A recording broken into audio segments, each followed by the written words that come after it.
Hello, hello, hello. Good evening, everybody. This is Vivian, and today is Wednesday, June the 10th, and we are live and in color, I think. I just saw something red go across the screen, so I'm hoping I'm live and in color because sometimes when that happens, um, the system has decided it just doesn't like me today, and there you go. So, anyway, um, last night we talked about smiling before you feel happy. Because a smile, a really good, deep down, you mean it smile, can really make you feel wonderful, even if you're just smiling at yourself. Have you ever wondered how you feel so much better when somebody else smiles at you? Or when you smile at somebody else, you actually, there's just this euphoric feeling that you feel when you smile. That's it. It's the secret to life, at least in my opinion. Anyway, so tonight we're talking about slowing down and being present. Just be there. So I'm going to read the anecdote and we'll talk about that in a second. Okay. There are a few things as precious as being present in this moment. So pay close attention to the subtleties of what surrounds you and experience the majesty of living in the present moment. Move more slowly. Witness the subtle smile. Breathe in the scent of flowers and hear the laughter. I like it. I like it. I hope you like it. I love it. So being present. We talked about this a little bit in a previous chapter or previous title when we were talking about focusing on the ones you love or focusing on the people you're with. And with this topic, it's really talking about, not letting your mind wander everywhere while you're doing something else. Like right now, I can tell you that even though I'm talking to you, my mind is saying, okay, I got this. I'm going through this list in my head. I got this, so to do this, da. So when I get off of this, then I got to do this and this and this and this. So that's not the right way to do it, by the way. Be present. Focus on the one thing, concentrate on whatever you're doing at the moment. Because I saw this, I don't know whether it was a movie or whether it was a commercial. I can't even remember what it was. But anyway, there was this couple, and the whole time, this girl is talking, and the guy has his phone out. He's texting on the phone and he's looking around and he's doing everything except listening to her. And as he was not paying attention, she just got up and left because he wasn't paying her any attention. And then when he looked up, she was gone. He was not present in that conversation. So, he could have lost out on the love of his life. Who knows? Um, like today, I was listening to Eckhart Tolle or Tolle. I don't know how to pronounce his name, but anyway, that man is a master at being present. If you've ever seen him give a talk, he speaks, he moves like a sloth. And that's why I chose the picture of the sloth as the thumbnail out there, because when I was looking at him, I said, "Yep, this is about the speed we need to go when we want to be present." He is not in a hurry for anything.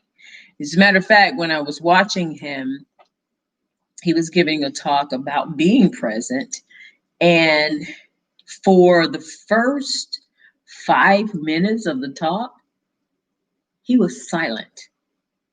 And nobody left. Nobody like, come on, man, say something. It was just, he was just being there. He was just looking around the audience and he didn't say a word. And so he's like a master at getting people's attention because the anticipation of what he's going to say was how he got people to be present. You know, he didn't say anything. He just sat there and looked at everybody and just like, hmm, hmm. So he doesn't get in a hurry, you know, and you're mesmerized, just waiting and sitting at the edge of your seat, paying really close attention, which was his point. You know, you pay really close attention, you're present. So being present to me is being aware of your surroundings, you know, not letting your mind wander here and there and all over the place, but concentrating on one specific thing or activity or person, whatever, and just wiping out all of that other noise going on in your head or around you or whatever. So, um, to me, if you're like, I think I did a live once, one Sunday. My kids were coming over, and so I did the video earlier so that I could be present when I was with them instead of going, oh God, what time is it? I need to go and do my video.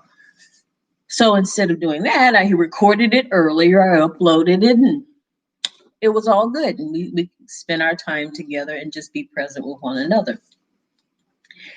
I noticed too that when I meditate, deep meditation requires you to be present with yourself. Nothing else. Wipe out all the noise going on about what you got to do for the rest of the day. Stop thinking about that. That's for later.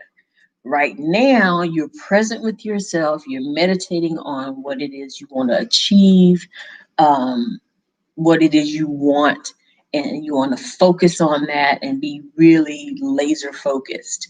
And so, being present and having complete focus pretty much go hand in hand. You know, I think if for me, um, I tend to multitask in my head. Now, literally, a person can only do one thing at a time. Literally, I mean, physically, you can only do one thing at a time, right? So, but in my head, I got like 100 things going on in my head because I haven't zoned in and focused on one single thing. So sometimes, and I'm embarrassed to say this, but I'm going to say it anyway. Uh, and my children probably can attest to this, that I'll be texting them and I get bored with texting very, very quickly. I'd rather have a conversation on the phone. That way I'm not going to walk away from the phone. But when I'm texting and, you know, the response is like a little bit longer than I wanted, I'll get bored with it. I'll put the phone down and I walk away and I forget that I was actually having a conversation on the, texting on the phone. And until like a few minutes, sometimes hours later, I'll go back, oh crap, I was texting this person. And I mean, as rude as that sounds, it's because I wasn't present in that conversation, mainly because I didn't want to do texting. But, the younger generation likes to text a lot. Personally, I think you can, actually have a more meaningful conversation over the phone.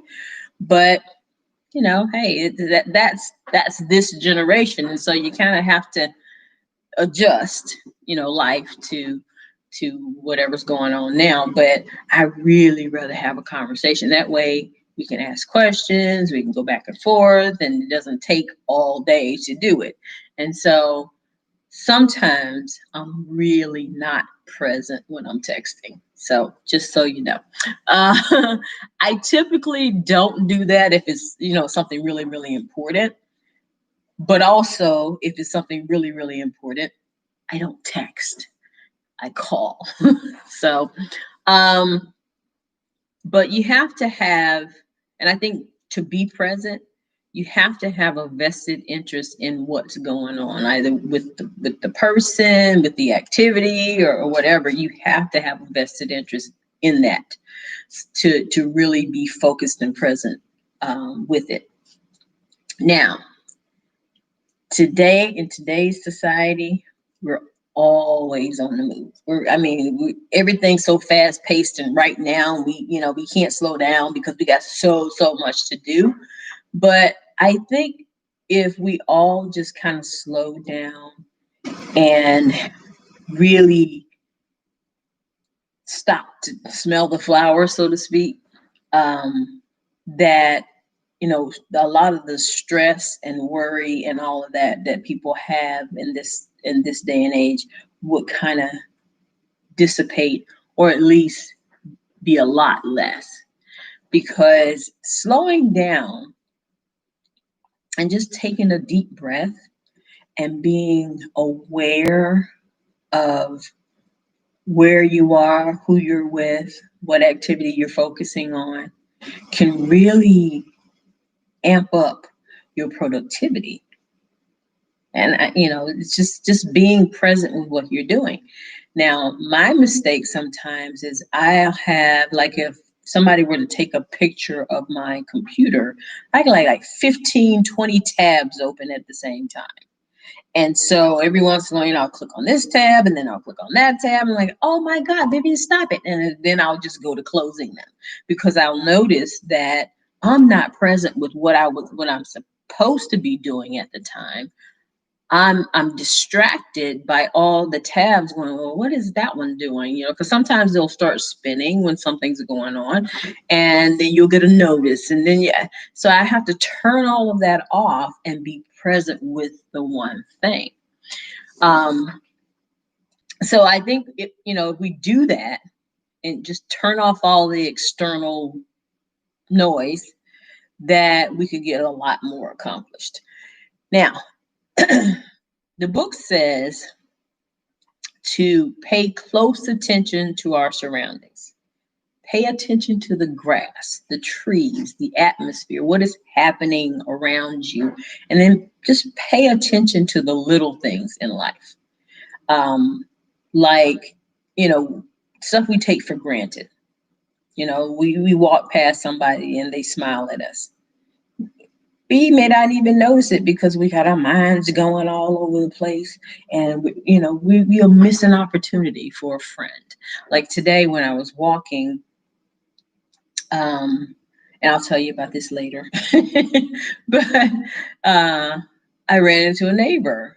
And with the COVID thing, it's kind of hard to get to know your neighbor, especially when you're new in the neighborhood. But thank goodness I wasn't so focused on, I was focused, which I guess that's a mixed message. I was focused on my walk, but I turned and my neighbor was smiling at me, and she said hi. And then we just started talking. We were still walking, but we started talking, and it was nice to do that. So if you're paying attention to your surroundings, but then when we started talking, although I was still walking, I was focused on what she was talking about. So, pay attention to your children when they're talking to you, because sometimes you may miss something.